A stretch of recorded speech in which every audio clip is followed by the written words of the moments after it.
नमस्कार, सत श्री अकाल, गुड मॉर्निंग, आदाब। मैं आपका लाडला भाई अरविंद दीवा, झुंझुनू राजस्थान निवासी। दोस्तों, आज अपन बात करने जा रहे हैं 1999 कारगिल वॉर की।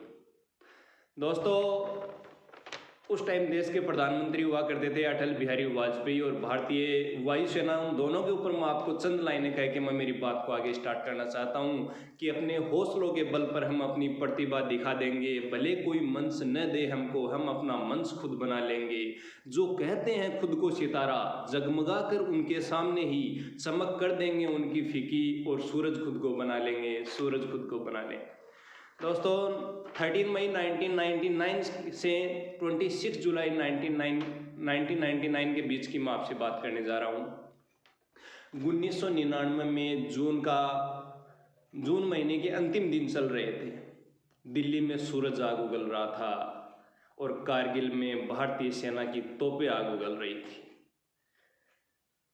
हालांकि एक युद्ध की स्थिति जब बनती है तो वो देश के लिए दुर्भाग्यपूर्ण रहता है, देश बहुत पीछे चला जाता है। लेकिन जब वॉर स्टार्ट ही हो जाता है तो इस भारत देश के जाबाज कभी पीछे नहीं हटे और पाकिस्तानी सेना का खात्मा करते जा रहे थे। दोस्तों, बात है 2 जुलाई 1999 की। पाकिस्तानी सेना बुरी तरह पिसड़ रही थी। उस time Pakistan PM Nawaz Sharif, bill Clinton जो उस टाइम के अमेरिका के राष्ट्रपति हुआ करते थे, उनको कॉल करते हैं और कहते हैं कि आप हमारी मदद करो। तो बिल क्लिंटन उनको डायरेक्ट सीधे शब्दों में एक बात कहते हैं कि बिना किसी आपकी कोई नई विचारधारा को हमारे साथ जोड़े बगैर आप अपनी सेना को पहले पीछे हटा लो और उसके बाद में भारतीय युद्ध को विराम दे देंगे। ये बात बिल क्लिंटन नहीं कहते हैं। उस टाइम की अटल बिहारी वाजपेयी की जो कूटनीतिक प्लानिंग थी, जिस कूटनीतिक प्लानिंग के तहत डिप्लोमेटिक प्लानिंग के तहत पाकिस्तान को अलग थलग कर दिया था, इसके कारण मजबूरन अमेरिका के लोगों को ये बात कहनी पड़ी थी। दोस्तों, शायद कारगिल वार का एक पाकिस्तानी रेडियो टेप आया था, आपने सुना होगा। उस रेडियो टेप के अंदर पाकिस्तानी न्यूज़ के अंदर ये चल रहा था कि पाकिस्तान की तरफ से एरोप्लेन जा तो रहे हैं, फाइटर विमान जा तो रहे, लेकिन वो वापस नहीं आ रहे हैं। इतनी बुरी तरह पाकिस्तान को मात दे दी थी। वाजपेयी पूरी दुनिया का विश्वास जीत चुके थे। वाजपेयी दुनिया को ये बेखूबी बता चुके थे कि जो कारगिल के अंदर जो वॉर चल रहा है उसमें जो सैनिक लड़ाई लड़ रहे हैं हमारे सामने, वो कश्मीरी नहीं हो के पाकिस्तानी आर्मी के सैनिक हैं। इसके कारण दुनिया से पाकिस्तान को अलग थलग कर दिया था। वाजपेयी का रुख बिल्कुल सख्त रुख था। दोस्तों, आपको ये तो पता है कि कारगिल वॉर इंडिया ने जीत लिया था, पाकिस्तान को बुरी तरह मात दे दी थी, लेकिन शायद आपको ये नहीं पता है कि उस टाइम देश के प्रधानमंत्री अटल बिहारी वाजपेयी पाकिस्तान पर न्यूक्लियर वेपन से अटैक करने वाले थे। न्यूक्लियर हथियारों से पूरे पाकिस्तान को ख़त्म करने जा रहे थे। बरखा दत्त की किताब द यूनाइटेड लैंड के अंदर साफ साफ शब्दों में लिखा हुआ है कि अटल बिहारी वाजपेयी न्यूक्लियर वेपन इस्तेमाल करने जा रहे थे। ब्रजेश मिश्रा जो उस टाइम के नेशनल सिक्योरिटी के अटल बिहारी वाजपेयी के एडवाइज़र हुआ करते थे, उस टाइम भारतीय वायुसेना के अध्यक्ष वीपी मलिक अटल बिहारी वाजपेयी जी के पास जाते हैं और उनको 6 डे प्लानिंग बताते हैं। और उसके अंदर वो कहते हैं कि जो इंडिया की वेस्टर्न अटैक जो इंडिया को करना है, अंडमान में जो सेना उनको वेस्टर्न की तरफ भेज दो, और जो बंगाल की खाड़ी के अंदर जो इंडियन जो नेवी है उसको आप अरब सागर की तरफ भेज दो। मैं 6 डेज प्लान बताया था कि 6 डेज में पूरे पाकिस्तान का खात्मा कर दूंगा। तो उस टाइम ये बातें अमेरिका में पता चलती है और जो ब्रूस रिडल जो स्पेशल असिस्टेंट होते हैं बिल क्लिंटन के, इनका कहना है कि वाजपेयी का रुख इतना सख्त था कि वो अपने किए हुए वादे से 1 इंच पीछे नहीं हटते थे। एंथनी जीन जो उस टाइम के अमेरिकन सेंट्रल कमांड के कमांडेंट ऑफिसर थे, वो परवेज मुशर्रफ से मिलते हैं। जब भारत का इतना सख्त रुख देखते हैं तो अमेरिका से चल के पाकिस्तान आते हैं। परवेज मुशर्रफ जो उस टाइम के डिफेंस मिनिस्टर हुआ करते थे पाकिस्तान के, उनसे मिलते हैं तो सुनने को मिलता है कि परवेज मुशर्रफ जो हैं वो जो एंथनी जिन है उनके सामने नज़रों से नज़र मिला के बात करने के लायक नहीं थे। उनके पास कहने को सिर्फ एक ही शब्द था कि अमेरिका और यूनाइटेड नेशन जो है वो कश्मीर मामला हल क्यों नहीं कर रही है। तो एंथनी जिन कहते थे कि मैं यहाँ कश्मीर मामला हल करने के लिए नहीं आया हूँ, मैं यहाँ आया हूँ तो सिर्फ और सिर्फ कारगिल वॉर की बात करने आया हूँ।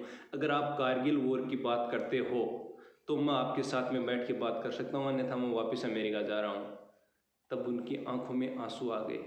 एंथनी जिन उनको कहते हैं कि न्यूक्लियर वेपन से आपके ऊपर इंडियन गवर्नमेंट और इंडियन सेना अटैक करने जा रही है, क्या पूरे पाकिस्तान का खात्मा हो जाएगा, आप उसकी जिम्मेदारी खुद अपने ऊपर ले लोगे। ये बात सुन के परवेज़ मुशर्रफ की आंखों में आंसू आ जाते हैं और वो कुछ नहीं बोल पाते हैं। दोस्तों, उनके जो आंसू है वो खुद ये बयां कर रहे हैं कि उन्होंने बहुत बड़ी गलती कर दी है।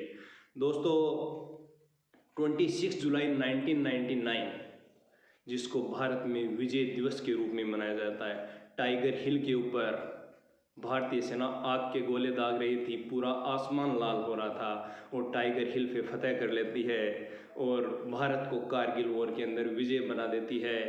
दोस्तों, इस टाइम बताते हैं, मैं न तो इंडिया के रिकॉर्ड आपको बता रहा हूँ, न पाकिस्तान के रिकॉर्ड बता रहा हूँ। यूएस डिपार्टमेंट से मेरे कुछ रिकॉर्ड लिए हुए हैं, मैं उसमें बता रहा हूँ, जिसमें ये बताया गया था कि इंडिया के 527 सैनिक शहीद हुए थे उसमें, और पाकिस्तान के 700 प्लस बताए। लेकिन ये जो 700 प्लस बताए इसमें विवाद है।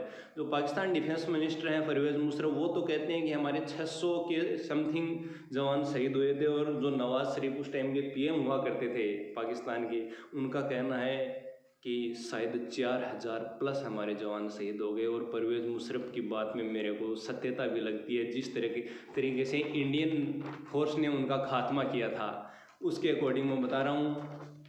दोस्तों, भारत के कुछ जो जवान शहीद हुए थे, उनके शहीद होने के उपरांत बाद में मरणोपरांत उनको कुछ मेडल दिए गए थे जिनको सम्मानित किया गया था। मैं एक बार उनके नाम भी आपके सामने बताना चाहता हूँ। Captain Vikram Batra 13 J&K rifle से था, वो परमवीर चक्र जिनको मिला था, उन्होंने कहा था ये दिल मांगे मोर। लेफ्टिनेंट मनोज कुमार पांडे 1/11 गोरखा राइफल से थे, परमवीर चक्र से जिनको सम्मानित किया गया था। राइफलमैन संजय कुमार थे जो 13 J&K राइफल से थे, जिनको परमवीर चक्र से सम्मानित किया गया था। कैप्टन अनुज नैयर थे जो 13 जाट राइफल से थे, महावीर चक्र से सम्मानित किया गया। मेजर राजेश सिंह अधिकारी 18 ग्रेनेड से थे, महावीर चक्र से सम्मानित किया गया। कैप्टन अनीफुद्दीन 11 राजपूताना राइफल से थे, वीर चक्र से सम्मानित किया गया। स्काउट लीडर थे एयरफोर्स के अजय आहूजा IAF, वीर चक्र से सम्मानित किया गया। और हवलदार चुनीलाल 8 J&K से थे, जिनको वीर चक्र मिला। सेना मेडल, गैलेट्री प्रमोशन मिला, अशोक चक्र दिया गया और असिस्टेंट नायब सूबेदार की पोस्ट दी गई थी। दोस्तों, कारगिल वॉर के मैं भारत के 2 बड़े नायकों को बारंबार सत नमन करता हूं, जिसमें पहली भारतीय सेना और दूसरा भारत का यशस्वी प्रधानमंत्री अटल बिहारी वाजपेयी, जिनको मैं आज तक का देश का बेस्ट PM मानता हूं। मेरी तरफ से मेरे निजी मत हैं, और मैं इन दोनों के लिए आपको सिर्फ चंद लाइनें कह के मैं मेरी बात को ख़त्म करना चाहता हूँ कि नज़र को बदलो तो नज़ारे बदल जाते हैं, सोच को बदलो तो सितारे बदल जाते हैं। किश्तियाँ बदलने की ज़रूरत नहीं है, दिशा को बदलो, किनारे खुद ब खुद बदल जाते हैं, किनारे खुद ब खुद बदल जाते हैं। नमस्कार दोस्तों, जय हिंद माँ भारती को। लास्ट में मैं आपको इतना ही कहूँगा कि आपका भाई का ये जो YouTube चैनल है जुनूनी बातें, इसको लाइक, शेयर, कमेंट्स कर दीजिए और सब्सक्राइब ज़रूर कर दीजिए, जिसके कारण आपको आने वाले लेटेस्ट वीडियो आपके सामने आ सकते हैं। दोस्तों, जल्दी मिलते हैं नेक्स्ट वीडियो के साथ। धन्यवाद।